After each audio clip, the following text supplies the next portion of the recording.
Assalamualaikum warahmatullahi wabarakatuh. Nama saya Dewi Latifatul Hikmah dari Prodi Hukum Ekonomi Syariah semester pertama.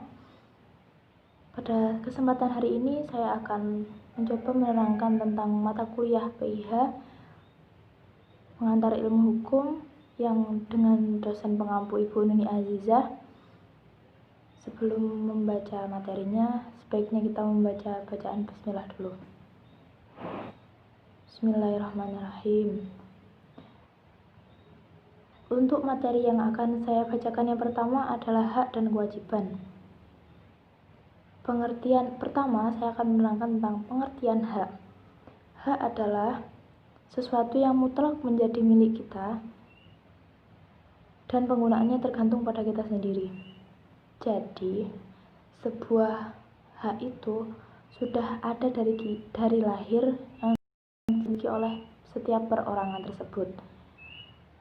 Jadi kita semua orang sudah memiliki hak masing-masing. Dan yang kedua adalah kewajiban. Kewajiban adalah sesuatu yang wajib dilakukan dengan rasa tanggung jawab. Dan setelah kita melakukan suatu kewajiban, kita bisa mendapatkan hak-hak yang kita dapat melakukan kewajiban tersebut. Dan di sini saya memiliki contoh hak dalam negara sebagai masyarakat. Yang pertama, saya punya contoh yaitu hak atas pekerjaan dan kehidupan yang layak, yang berbunyi tiap-tiap warga negara berhak kehidupan yang layak bagi kemanusiaan. Pasal 27 ayat 2. Jadi, setiap perorangan di negara ini itu sudah memiliki haknya masing-masing dalam bekerja. Mau bekerja ini, mau bekerja itu, selagi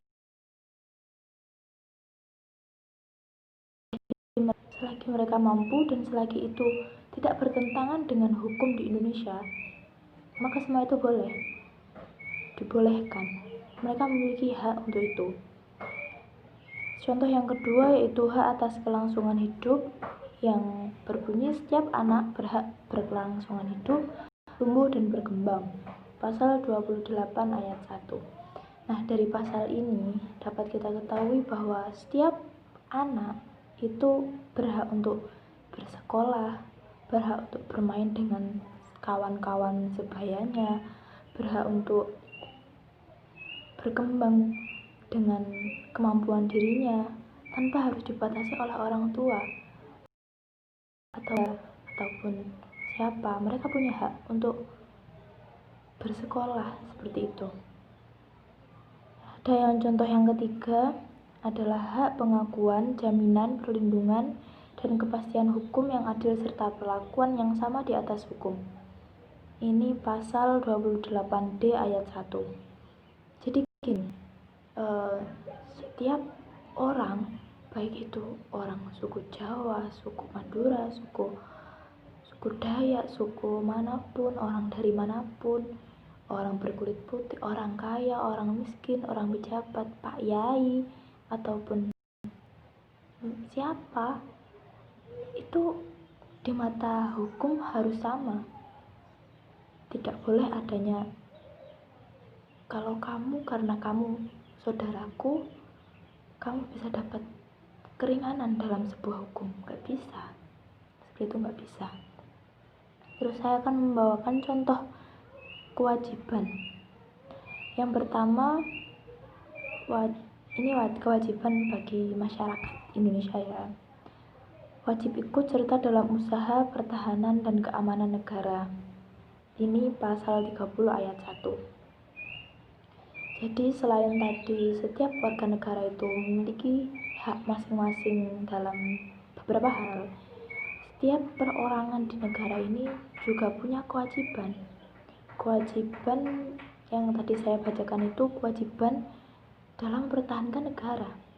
Jadi yang mempertahankan negara itu bukan hanya TNI, polisi, apa itu. Kita pun juga bisa mempertahankan negara dengan cara bersikap baik, menjaga lingkungan, bersikap baik dengan tetangga. Dari hal kecil itu bisa menjadi hal yang besar. Jadi kita perorangan harus punya sikap menjaga keamanan NKRI seperti itu wajib bagi kita. Dan yang selanjutnya ada pengertian hak mutlak. Hak mutlak itu hak yang memberikan kewenangan yang diberikan kepada kita. Kita punya kewenangan untuk melakukan suatu perbuatan dan dapat dipertahankan dan harus dihormati oleh siapapun. Itu tadi penjelasannya. Dan untuk hak mutlak itu hampir sama seperti hak asasi. Setiap orang sejak lahir kita sudah dimiliki hak mutlak seperti hak hidup, hak untuk bergerak, hak untuk apapun itu. Orang lain harus menghargai kita. Orang lain harus, jangan sampai orang lain itu menghalangi kita dalam hak mutlak tersebut. Jadi seperti itu. Dan contoh-contohnya itu ada 3. Yang pertama itu hak asasi manusia, hak publik mutlak, dan yang ketiga hak perdataan. Hak asasi manusia itu yang sudah hampir sama